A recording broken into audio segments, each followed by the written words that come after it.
हरे कृष्ण। आप सभी का दिन शुभ हो और आप सभी को हल षष्ठी और बलराम जयंती की बहुत बहुत शुभकामनाएं।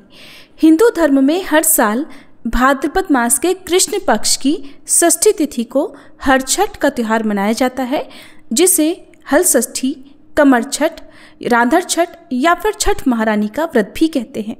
और हल षष्ठी का व्रत संतान की दीर्घायु और उनकी संपन्नता के लिए किया जाता है। विशेष रूप से हमारे देश के उत्तर भारत में इस व्रत को धूमधाम से रखा और मनाया जाता है। इस दिन माताएं संतान की लंबी उम्र के लिए इस व्रत को रखती हैं और पूजा करती हैं। इस व्रत को करने से संतान पर आने वाले सभी संकट दूर हो जाते हैं। मान्यता है कि इस दिन भगवान कृष्ण के बड़े भाई बलदाऊ का भी जन्म हुआ था। ऐसी मान्यता है कि द्वापर युग में श्री कृष्ण के जन्म से पहले शेषनाग ने बलराम के रूप में जन्म लिया था।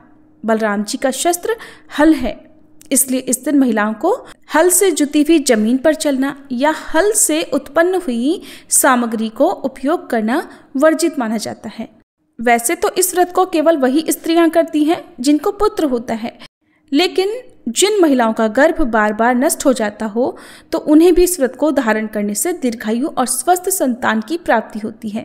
हालांकि इस व्रत को आधुनिक समाज में सभी लोग रख सकते हैं, चाहे उनका पुत्र हो या पुत्री हो। इस शुभ दिन दीवार पर गाय के गोबर से हर छठ का चित्र भी बनाया जाता है, जिसमें श्री गणेश, लक्ष्मी, भगवान शिव, देवी पार्वती, गंगा, यमुना आदि के चित्र बनाए जाते हैं। हर छठ बनाने में झरबेरी, ताश और पलाश की एक एक शाखा का इस्तेमाल किया जाता है। पूजा में 7 प्रकार के भुने हुए अनाज का भोग लगाया जाता है और इस व्रत में महिलाएं प्रत्येक पुत्र के आधार पर 6 छोटे मिट्टी के बर्तनों में 5 या 7 भुने हुए अनाज या सूखे मेवे भरती हैं और अंत में हर छठ की कथा सुनती हैं। इस व्रत में गाय के दूध का इस्तेमाल पूरी तरह से वर्जित माना जाता है और भैंस के दूध से बने दही, मक्खन, घी आदि का ही प्रयोग किया जाता है। और इस दिन महिलाएं तालाब में उगे पसही या तिन्नी के चावल या पचहर के चावल खाकर व्रत रखती हैं। केवल वृक्ष पर लगे हुए खाद्य पदार्थ के ही सेवन की अनुमति होती है। विशेष रूप से महुए के फल का सेवन इस व्रत में किया जाता है। आइए अब आपको सुनाते हैं हल षष्ठी के व्रत में सुनी जाने वाली कुछ प्राचीन कथाएं, जिनके बिना यह व्रत अधूरा माना जाता है। पहली कथा के अनुसार प्राचीन काल में एक ग्वालिन थी। उसका प्रसव काल अत्यंत निकट था। एक ओर वह प्रसव से व्याकुल थी तो दूसरी ओर उसका मन गौरस अर्थात दूध और दही बेचने में लगा हुआ था। उसने सोचा कि यदि प्रसव हो गया तो गौरस यूं ही पड़ा रह जाएगा और खराब हो जाएगा। ये सोचकर उसने दूध दही के घड़े सिर पर रखे और बेचने के लिए चल पड़ी, किंतु कुछ दूर पहुंचने पर ही उसे असहनीय प्रसव पीड़ा शुरू हो गई। तब वह एक झरबेरी की ओट में चली गई और वहां उसने एक बच्चे को जन्म दिया और उस बच्चे को वह वहीं छोड़कर पास के गांव में दूध दही बेचने चली गई। संयोग से उस दिन हल षष्ठी थी। गाय भैंस के मिश्रित दूध को वह केवल भैंस का दूध बताकर गांव वालों को बेच आई। गांव वाले भोले भाले थे, उसकी बातों पर विश्वास कर लिया। उधर जिस झरबेरी के नीचे उसने बच्चों को छोड़ा था, उसके समीप ही खेत में एक किसान हल जोत रहा था। अचानक उसके बैल भड़क उठे और हल का फल शरीर में घुसने से वह बालक मर गया। इस घटना से किसान बहुत दुखी हुआ, फिर भी उसने हिम्मत और धैर्य से काम लिया। उसने झरबेरी के कांटे से ही बच्चे के चिरे हुए पेट में टांके लगाए और उसे वहीं छोड़कर चला गया। कुछ देर बाद ग्वालिन दूध बेचकर आ पहुंची। बच्चे की ऐसी दशा देखकर उसे समझते देर नहीं लगी कि ये सब उसके पाप की ही सजा है। वह बड़े दुखी मन से सोचने लगी कि अगर मैंने झूठ बोलकर गाय का दूध ना बेचा होता और गांव की स्त्रियों का धर्म भ्रष्ट ना किया होता तो मेरे बच्चे की यह दुर्दशा नहीं होती। इसलिए मुझे लौटकर सब बातें गांव वालों को सच सच बताकर प्रायश्चित करना चाहिए। ऐसा निश्चय कर वह फिर वापस उसी गांव में पहुंची जहां उसने दूध दही बेचा था। अब वह गली गली घूमकर अपनी करतूत और उसके फलस्वरूप मिले दंड का बखान करने लगी। तब स्त्रियों ने स्वधर्म की रक्षा के लिए और उस पर रहम खाकर उसे क्षमा कर दिया और आशीर्वाद दिया। बहुत सी स्त्रियों द्वारा आशीर्वाद लेकर जब वह फिर से झरबेरी के नीचे पहुंची तो ये देखकर हैरान रह गई कि वहां उसका पुत्र जीवित अवस्था में पड़ा है। तभी उसने स्वार्थ के लिए झूठ बोलने को ब्रह्म हत्या के समान समझा और कभी झूठ न बोलने का प्रण कर लिया। हलषष्ठी व्रत की दूसरी कथा के अनुसार एक बार काशीपुरी में देवरानी और जेठानी रहा करती थी। देवरानी का नाम तारा और जेठानी का नाम विद्यावती था। तारा अत्यंत उग्र स्वभाव वाली और विद्यावती अत्यंत दयालु थी। एक दिन दोनों ने ही खीर पकाकर ठंडा होने के लिए खीर को आंगन में रख दिया और बातें करने अंदर बैठ गई। तभी दो कुत्ते खीर देखकर खाने लगे। आवाज सुनकर दोनों देवरानी जेठानी बाहर आई तो उन्होंने खीर को कुत्तों द्वारा खाते देखा। विद्यावती अपनी खीर को जूठन जानकर बची हुई खीर को भी कुत्ते के सामने फिर से डाल आई। उधर तारा ने दूसरे कुत्ते को एक कमरे में बंद कर दिया और उसे खूब मारने लगी। जैसे तैसे वह कुत्ता अपनी जान बचाकर बाहर भागा। दूसरे दिन दोनों कुत्ते एक जगह मिले और एक दूसरे का हाल पूछने लगे। इस पर विद्यावती की खीर खाने वाला कुत्ता बोला कि वह स्त्री तो बहुत ही दयालु थी, उसने तो मुझे बाकी बची हुई खीर भी खाने को दी। भगवान करे कि जब मेरा दूसरा जन्म हो तो मैं उसी की संतान बनूं और उसकी खूब सेवा करूं। अब दूसरा कुत्ता कहने लगा, मैं भी उस औरत की संतान बनूं जिसने मुझे खीर खाने पर बहुत मारा पीटा था, ताकि मैं भी उससे बदला ले सकूं। उस दिन हलषष्ठी का व्रत था। तारा की मार से वह बेदम कुत्ता मर गया। अगली हलषष्ठी व्रत के दिन तारा ने एक पुत्र को जन्म दिया। जन्म के बाद वह बालक अगली हलषष्ठी के दिन मर भी गया। इसी प्रकार तारा ने एक एक कर 5 पुत्रों को जन्म दिया। उसका पुत्र 1 साल बाद हलषष्ठी व्रत के दिन ही मर जाता था, जिससे तारा दुखी होकर हलषष्ठी माता से प्रार्थना करने लगी। और उसी रात सपने में तारा ने वही कुत्ता देखा जो उसकी मार से मरा था। कुत्ते ने सपने में तारा से कहा, मैं तुमसे बदला लेने के उद्देश्य से तुम्हारा पुत्र बनकर आता हूँ और मरकर पुनः जाता हूँ। जब तारा ने अपने अपराधों के लिए क्षमा मांगी तो उस कुत्ते ने कहा, तुम हलषष्ठी व्रत करो जिससे तुम्हें दीर्घ आयु पुत्र की प्राप्ति होगी। सपने में कही विधि अनुसार तारा ने अगली बार हलषष्ठी व्रत को विधि पूर्वक धारण किया और छठी माता से आशीर्वाद मांगा। फिर हलषष्ठी माता की कृपा से तारा ने दीर्घायु संतान को जन्म दिया और प्रसन्नतापूर्वक वह जीवन यापन करने लगी। उधर विद्यावती ने भी हलषष्ठी व्रत कर माता की कृपा से एक सुंदर, स्वस्थ और सुशील पुत्र को जन्म दिया और सुखपूर्वक रहने लगी। हलषष्ठी व्रत की एक और कथा के अनुसार एक बार एक राज्य में एक राजा अपने परिवार सहित रहता था। वह प्रजा के सुख दुख का बहुत ध्यान रखता था। उसके राज्य में सभी सुखी थे। राजा अपने राज्य के हर गांव में कुएं, तालाब आदि बनवाता रहता था, लेकिन सभी तालाब और कुएं हमेशा सूखे ही रहते थे, किसी में भी पानी नहीं भरता था। इस कारण से राजा हमेशा चिंतित रहता कि कोई तो ऐसा उपाय होगा कि जिसके करने से पानी की समस्या हल हो जाएगी। एक दिन राजा ने अपने दरबार में सभा बुलाई और पानी के विषय में मंत्री और सलाहकारों से चर्चा कर रहा था कि अचानक तभी एक आकाशवाणी हुई, हे राजा, तुम अपने इकलौते पुत्र की बलि दोगे तभी तुम्हारी इस समस्या का हल होगा, वरना तुम हमेशा ऐसे ही पानी के लिए चिंतित रहोगे। इस आकाशवाणी को सुनकर दरबार में बैठे सभी लोगों को आश्चर्य हुआ और सभी लोग दुखी भी हो गए। सभी सोचने लगे कि यदि इकलौते राजकुमार की बलि दे दी जाएगी तब तो राजा का वंश ही खत्म हो जाएगा। अब राजा बहुत ही चिंतित और व्याकुल होने लगा। रात में राजा विचार करने लगा कि यदि मैं अपने पोते की बलि दे दूं तो कैसा रहेगा। इससे आकाशवाणी की बात भी पूरी हो जाएगी और मेरा वंश भी बच जाएगा, क्योंकि मेरे बेटे के जीवित रहने से भविष्य में और भी पोतों का जन्म हो सकता है। फिर तो राजा अपने मन में यही निश्चय करके सो गया।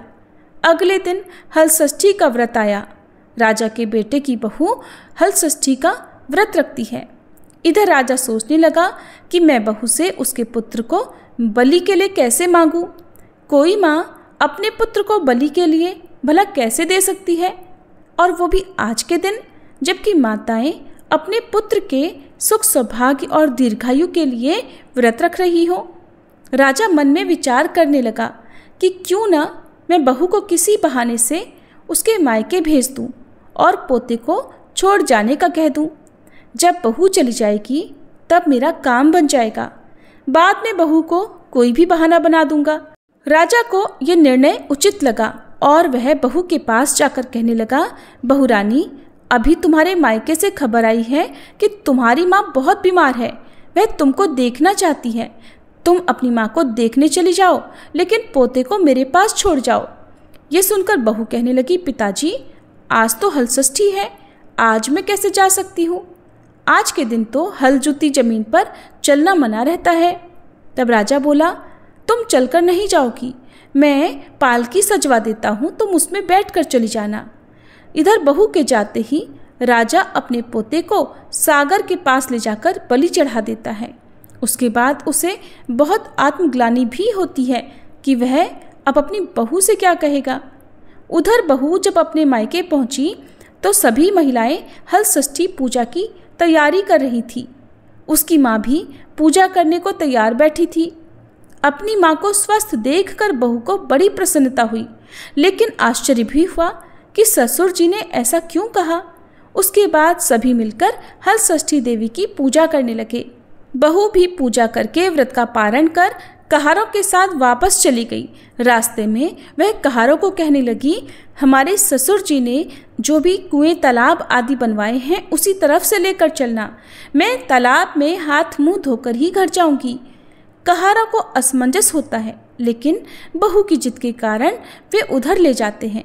लेकिन उन्हें कुएं तालाब में पानी भरा हुआ देखकर बड़ी हैरानी हुई। वास्तव में आकाशवाणी के अनुसार राजा के बलि देने से ही ये चमत्कार हुआ था। बहू तालाब में उतरकर प्रणाम करती है और हाथ मुंह धोकर आंचल फैलाती है। आंचल में अचानक उसका बच्चा खेलते हुए आ गया। बहू को ये देखकर बड़ा आश्चर्य हुआ कि बच्चा यहाँ कैसे आ गया। फिर वे दोनों घर पहुँचे। ये सब हल षष्ठी माँ की कृपा से ही हुआ था। राजा को जब बात पता चली तो उसने अपनी बहू से माफ़ी मांगी, लेकिन साथ में बच्चे को देखकर वह बहुत खुश भी हुआ। राजा बहू को आशीर्वाद देते हुए कहने लगा कि ये तुम्हारे पुण्य प्रताप का ही फल है। राजा कहने लगा, जिस तरह बहू के आत्मविश्वास और श्रद्धा के कारण हमारे घर में खुशी आई है, वैसे ही हमारे राज्य में सभी प्रजाजनों के घर में भी खुशी रहे। राजा ने अपने राज्य में घोषणा करवा दी कि अगले साल से हमारे राज्य में सामूहिक रूप से हल षष्ठी की पूजा होगी। जिस प्रकार हल षष्ठी माता की कृपा से राजा के घर में खुशियां आई, उसी प्रकार हल षष्ठी माता के व्रत से आप सभी श्रोताओं के घर में भी सदैव खुशियां बनी रहे। सभी प्रेम से बोलिए, षष्ठी माता की जय।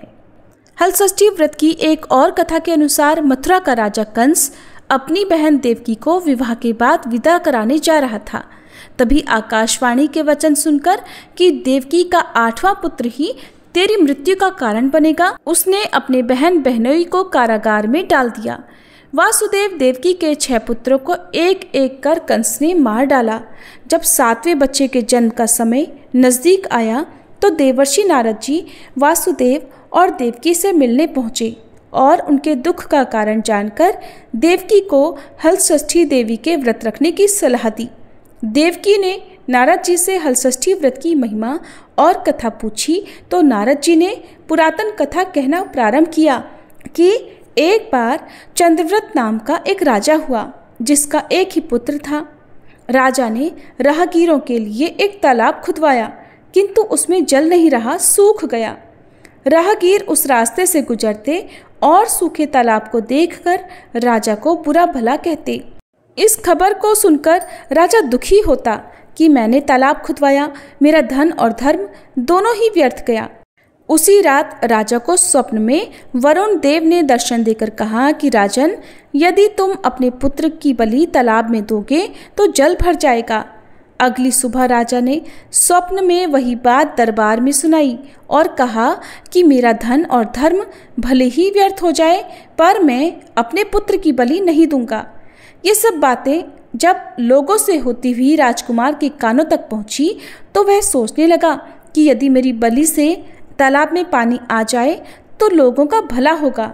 ये सोचकर राजकुमार अपनी बलि देने स्वयं ही तालाब में बैठ गया। अब वह तालाब पानी से लबालब भर गया। जल के जीव जंतुओं से वह तालाब परिपूर्ण हो गया और इधर इकलौते पुत्र के बलि हो जाने से राजा दुखी होकर वन को चला गया। वहाँ 5 स्त्रियां व्रत कर रही थीं, जिन्हें देखकर राजा ने पूछा, हे स्त्रियों, आप लोग ये कौन सा व्रत और क्यों कर रही हो? पूछने पर स्त्रियों ने हलषष्ठी व्रत की संपूर्ण विधि बतलाई, जिसे सुनकर राजा वापस अपने नगर को गया और अपनी रानी के साथ उस व्रत को किया। व्रत के प्रभाव से राजपुत्र तालाब से जीवित बाहर निकल आया। राजा अब परिवार सहित हलषष्ठी माता की जय जयकार कर सुखपूर्वक रहने लगा। अब देवर्षि नारद जी ने देवकी से हलषष्ठी व्रत की अन्य कथा भी कहना शुरू किया कि एक बार उज्जैन नगरी में 2 सौतन रहती थी। एक का नाम रेवती और दूसरी का नाम मानवती था। रेवती को कोई संतान नहीं थी, जबकि मानवती के 2 पुत्र थे। रेवती अपनी सौतन के बच्चों को देखकर हमेशा सौतिया डाह से जलती रहती और उसके पुत्रों को मारने का प्रयास करती रहती। एक दिन उसने मानवती को बुलाकर कहा, बहन, आज तुम्हारे मायके से कुछ राहगीर मुझे मिले थे। उन्होंने बताया कि तुम्हारे पिताजी बहुत बीमार हैं और वो तुम्हें देखना चाहते हैं। पिता की बीमारी को सुनकर मानवती दुखी हुई। रेवती कहने लगी कि बहन, तुम शीघ्र ही अपने पिता से मिलने चली जाओ। तुम्हारे आने तक तुम्हारे बच्चों का ध्यान मैं रख लूँगी। सौतन की बात को सच मानकर अपने पुत्रों को रेवती के हाथों सुरक्षित देकर मानवती अपने पिता से मिलने मायके चली गई। इधर रेवती बच्चों को मारने का अच्छा अवसर जानकर उन दोनों बच्चों को मारकर जंगल में फेंक आई।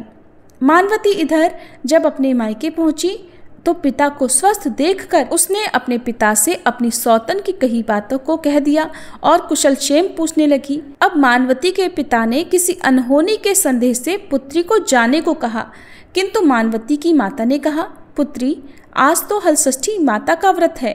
आज तुम भी पुत्रों की दीर्घायु की कामना से ये व्रत कर लो और आज की जगह कल घर चली जाना।